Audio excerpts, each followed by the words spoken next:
Chapter 7 I Go to Bristol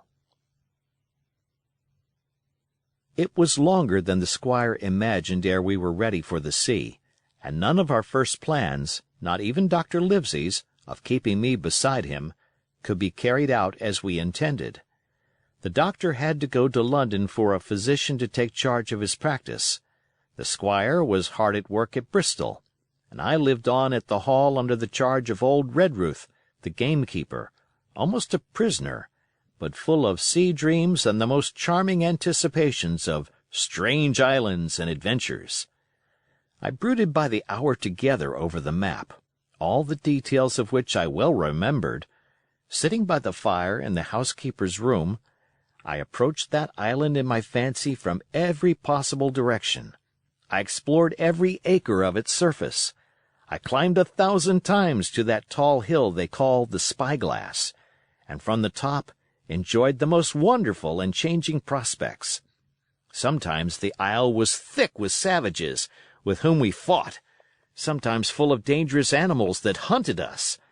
But in all my fancies, nothing occurred to me so strange and tragic as our actual adventures. So the weeks passed on, till one fine day there came a letter addressed to Dr. Livesey with this addition, to be opened, in the case of his absence, by Tom Redruth or young Hawkins. Obeying this order we found, or rather I found, for the gamekeeper was a poor hand at reading anything but print, the following important news. Old Anchor Inn, Bristol, March 1st. Dear Livesey, as I do not know whether you are at the Hall or still in London, I send this in double to both places. The ship is bought and fitted. She lies at anchor, ready for sea. You never imagined a sweeter schooner. A child might sail her. 200 tons. Name? Hispaniola. I got her through my old friend Blandly, who has proved himself throughout the most surprising trump. The admirable fellow literally slaved in my interest, and so, I may say, did everyone in Bristol, as soon as they got wind of the port we sailed for. Treasure, I mean.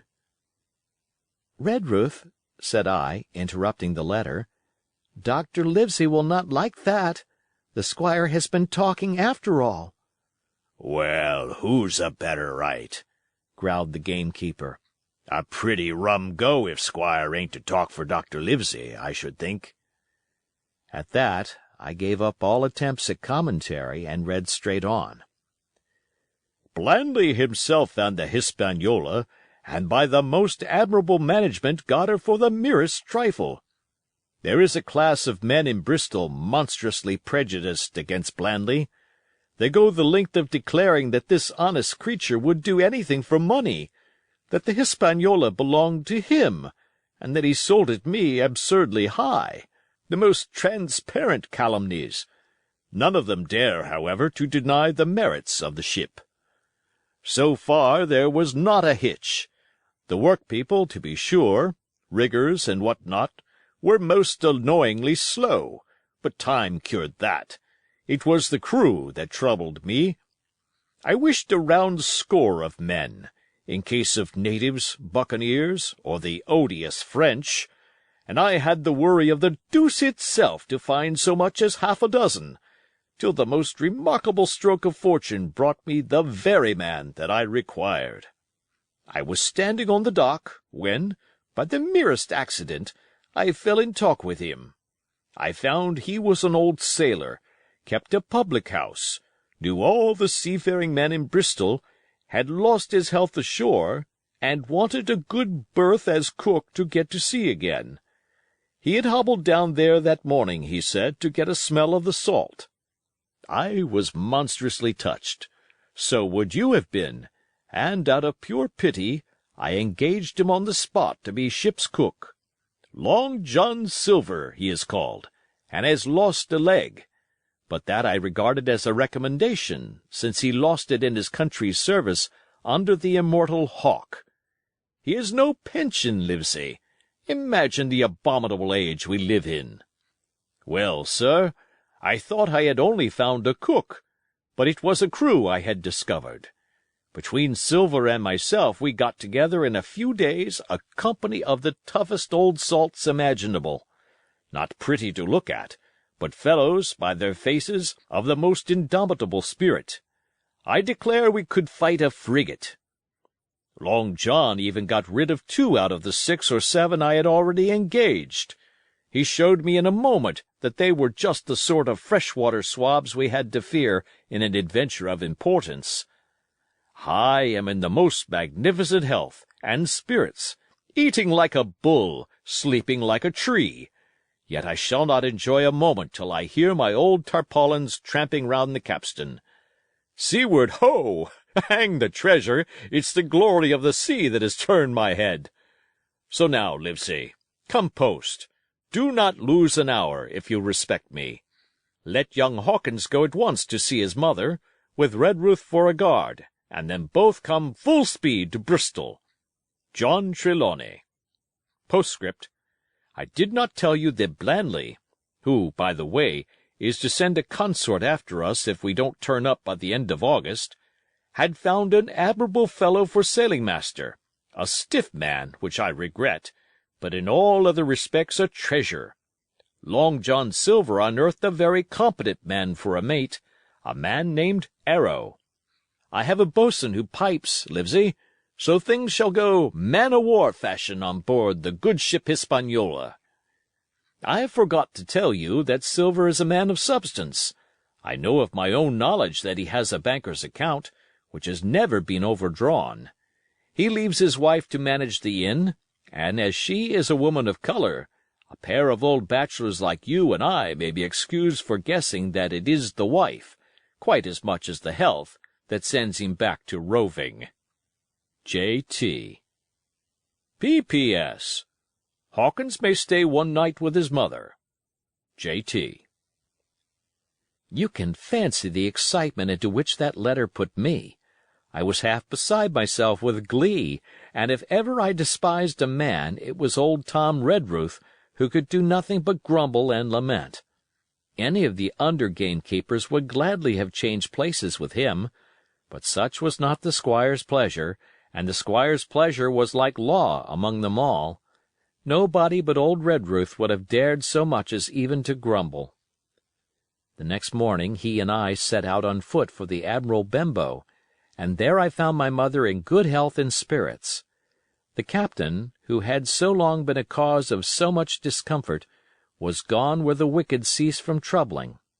The squire had had everything repaired, and the public rooms and the sign repainted, and had added some furniture. Above all, a beautiful armchair for Mother in the bar.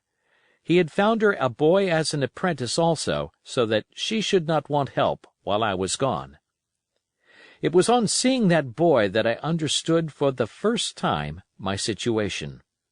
I had thought up to that moment of the adventures before me, not at all of the home that I was leaving, and now, at sight of this clumsy stranger, who was to stay here in my place beside my mother, I had my first attack of tears. I am afraid I led that boy a dog's life, for as he was new to the work, I had 100 opportunities of setting him right and putting him down, and I was not slow to profit by them. The night passed, and the next day, after dinner, Redruth and I were afoot again and on the road. I said good-bye to Mother and the cove where I had lived since I was born, and the dear old Admiral Benbow. Since he was repainted, no longer quite so dear. One of my last thoughts was of the captain, who had so often strode along the beach with his cocked hat, his sabre-cut cheek, and his old brass telescope. Next moment we had turned the corner, and my home was out of sight. The mail picked us up about dusk at the Royal George on the Heath.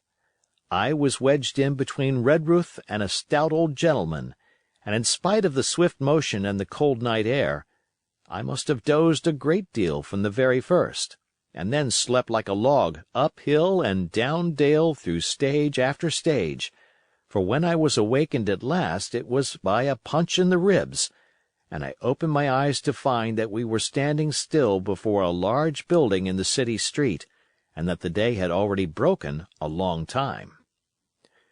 "Where are we?" I asked. "Bristol," said Tom. "Get down." Mr. Trelawney had taken up his residence at an inn far down the docks to superintend the work upon the schooner. Thither we had now to walk, and our way, to my great delight, lay along the quays and beside the great multitude of ships of all sizes and rigs and nations. In one, sailors were singing at their work. In another there were men aloft, high over my head, hanging to threads that seemed no thicker than a spider's. Though I had lived by the shore all my life, I seemed never to have been near the sea till then. The smell of tar and salt was something new. I saw the most wonderful figureheads, that had all been far over the ocean. I saw besides many old sailors, with rings in their ears, and whiskers curled in ringlets, and tarry pigtails, and their swaggering, clumsy sea-walk. And if I had seen as many kings or archbishops, I could not have been more delighted. And I was going to sea myself, to sea in a schooner, with a piping boatswain and pigtailed singing seamen, to sea, bound for an unknown island, and to seek for buried treasure.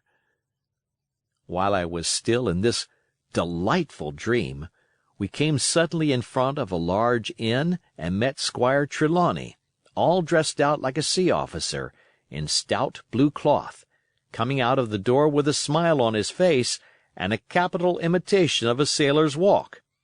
"Here you are," he cried, "and the doctor came last night from London. Bravo! The ship's company complete." "Oh, sir," cried I, "when do we sail?" "Sail," says he. "We sail tomorrow." End of chapter.